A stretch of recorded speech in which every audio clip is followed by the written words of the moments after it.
15 minutes ago. Stranger Things hasn't aired any new episodes since way back in October 2017, and fans waited a long time into the post-season 2 hiatus before getting a good look at season 3 to guess what would happen next after that killer Mind Flayer cliffhanger and all the other craziness that went down. While some fans have undoubtedly watched and rewatched season 2 enough times to be 100% prepared for whatever season 3 has in store, there are a lot of details that could be very relevant to the next batch of episodes, which releases July 4th. With season 3 set in the summer of 1985, finally days rather than weeks or months away, read on for a breakdown of key points from season 2 to remember as we head into season 3. The Mind Flayer saw 11. The climax of season 2 went down on several fronts. Joyce, Winona Ryder, Jonathan, and Nancy were trying to exorcise the Mind Flayer out of Will, Noah Schnapp, Steve, Joe Keery, and the kids headed down into the upside-down tunnels to set it on fire and draw the demo dogs away, and Hopper, David Harbour, and 11, Millie Bobby Brown, were on a desperate mission to take on the Mind Flayer at the gate. 11 was the key to the whole thing, as it was up to her to try and close the gate. Her efforts were ultimately successful, and totally bitchin', and she closed the portal between the world and the Upside Down, but in doing so, she put herself on the Mind Flayer's radar. In the big showdown, the Mind Flayer got a good look at the girl who somehow had the power to trap him in his own awful dimension. Although the huge menacing Mind Flayer that spent a season tormenting Will is trapped in the Upside Down, the final shot of season 2 with him looming over the upside-down version of Hawkins' middle during the snowball is proof that he's not going to just forget what 11 did to him.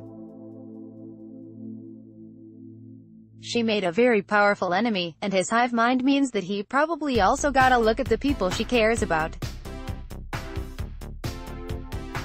Hawkins' lab shut down while the heroes of Hawkins always had to deal with the forces of the Upside Down. There was also Hawkins' lab hiding the truth and endangering lives by doing it. Dr. Sam Owens, Paul Reiser in an epic 80s casting move, was a big improvement on Dr. Brenner, Matthew Modine, who may or may not be dead, but there was nothing he could do to close the gate without 11, and Hawkins' lab was almost the starting point of the end of the world. As of the end of season 2, however, no more. Dr. Owens made the grand mistake of giving Nancy, Natalia Dyer, and Jonathan, Charlie Heaton, the grand tour of Hawkins' lab while dropping lots of exposition, all without realizing Nancy was hiding a recorder. With the help of Murray Bauman, Brett Gelman, they tweaked the story to make it more believable and leaked it to the newspapers, exposing Hawkins' lab for Barb's death and more. The season ended with the doors chained and the military leaving the town. Perhaps the greatest sign that the lab really did shut down is that Hopper let 11 go to the snowball. If he'd had any suspicion that she could still be in danger from people active in the lab, she probably would have spent the evening in front of the cabin TV again. Hawkins' lab is out of the game at the end of season 2. Will it still be out in season 3? Could the lab open again after the PR mess of the season 2 expose? Will Owens or Brenner return?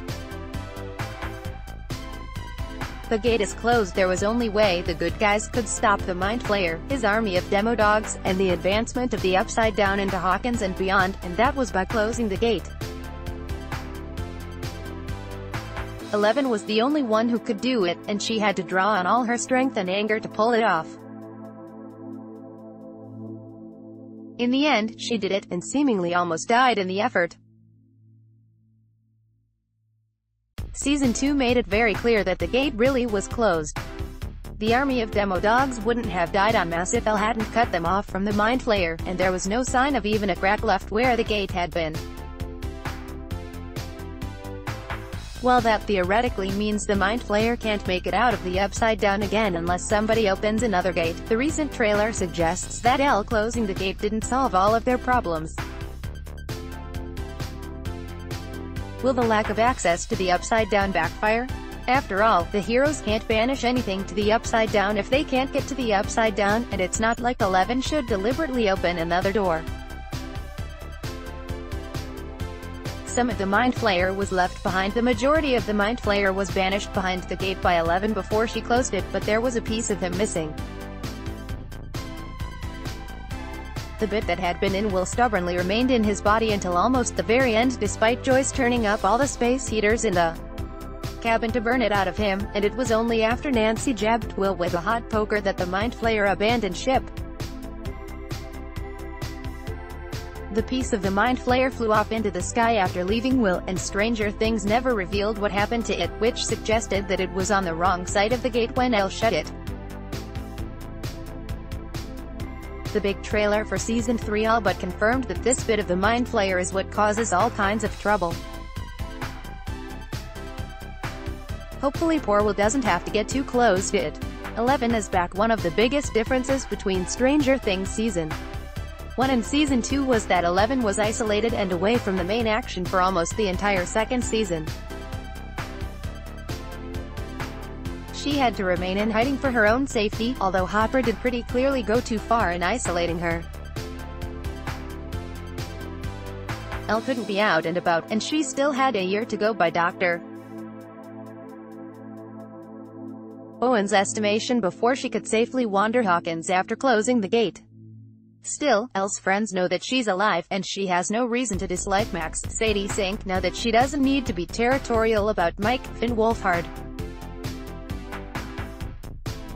With 11 back in the game, her friends will have the advantage of her considerable powers. Throw in the fact that Mike will presumably not be as much of a misery now that he's not living with the awful uncertainty of what happened to her, and the Season 2 official return of 11 could make all the difference in Season 3. A lot may depend on how much freedom she has when Season 3 picks up. Less than the full year recommended by Dr. Owens will have passed, but maybe Hopper will be a little looser in the summer months when she can have her friends with her. Bob Newby died. Season 2 introduced a guy who was so good and so wholesome that a lot of fans couldn't help but suspect that he had to be evil. Nobody on Stranger Things could be that good, right? Well, although Sean Astin, who weighed in on whether Stranger Things needs justice for Bob, was a great guy for Joyce, he died a tragically heroic death at Hawkins' lab due to the demo dogs. Death stuck with the Byers family, though, and not just in the immediate aftermath when Joyce was shell-shocked and heartbroken at what had happened to him. In the flash-forward at the end of the Season 2 finale, a drawing of Bob the superhero was up on the Byers' fridge, and Joyce was clearly still struggling with his death. She was leaning heavily on Hopper in their last scene of the season, her mind still on her great loss. Joyce may not be quite over Bob in Season 3, as he represented a solid partner for her, a father figure to her sons, and a way out of Hawkins. Oh, Bob. Billy made a deal with Max. Stranger Things introduced a human villain to go along with the monsters in Season 2 in the form of Max's all-but psychotic step-brother. Billy, Dacre Montgomery, was an abusive high schooler whose violence escalated to the point that he attacked Lucas, Caleb McLaughlin, for nothing more than befriending Max, and he probably would have beaten Steve to death if not for Max's intervention. Max drugged him and then threatened him with the nail baseball bat, getting him to promise to leave her and her friends alone. The flash-forward seemingly showed that Billy was honoring that deal and leaving her alone, but he's back in Season 3 as a regular. Will he continue to leave them alone? Will it matter once the Mind Flayer starts messing things up again? And what on earth, or perhaps the Upside Down, is going on with his arm in the trailer? Love was in the air. Romance was on a lot of minds in Season 2. In fact, the only two major characters not to at least actively try to be part of a relationship in the second season were Will and, arguably, Hopper. Joyce, Dustin, Gaten Matarazzo, and Steve wound up without the objects of their affection by the end of the Season 2 finale, whereas Lucas, Max and Jonathan, Nancy got together. Mike and Eleven, who somehow managed to become the biggest canon romance of the series despite being kids who were separate for most of Season 2, are poised to actually be happy rather than mopey about each other following Season 2 as well. Season 3 could at least start out as the summer of love, and Hopper is certainly looking like he stiffed himself up for the dinner scene teased in the trailer. The relationships could change priorities in the third season and even shift alliances. After all, Dustin didn't exactly handle it well when Lucas started making strides with Max back in Season 2.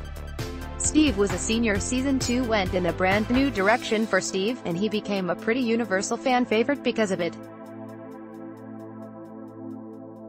After Nancy drunkenly broke his heart, Steve didn't just drop out of the plot as a ditched love interest. No, Steve teamed up with Dustin to try and take out Dart, and he ultimately ended up babysitting the 13-year-olds. After taking a savage beating from Billy while trying to protect them, he ultimately joined them in setting the tunnels on fire to lure the demo dogs away from Eleven. Fortunately, Steve was a senior in Season 2, meaning that Steve won't be in the school crowd anymore. Of course, he's clearly still in Hawkins and wearing the best outfit in Season 3, so Stranger Things found a way to keep him around for at least one more season. Hopefully he just doesn't get killed off. At least executive producer Sean Levy wouldn't be happy about it. What we can all be happy about at this point is that the wait for Season 3 is almost over. The long-awaited third season of Stranger Things premieres Thursday, July 4th at 12:01 a.m. Pacific Time on Netflix. In case you want to experience the whole second season all over again on top of this refresher, you still have time. Fortunately, Stranger Things isn't going to be done after Season 3, no matter what kind of cliffhanger it manages to end on this time around.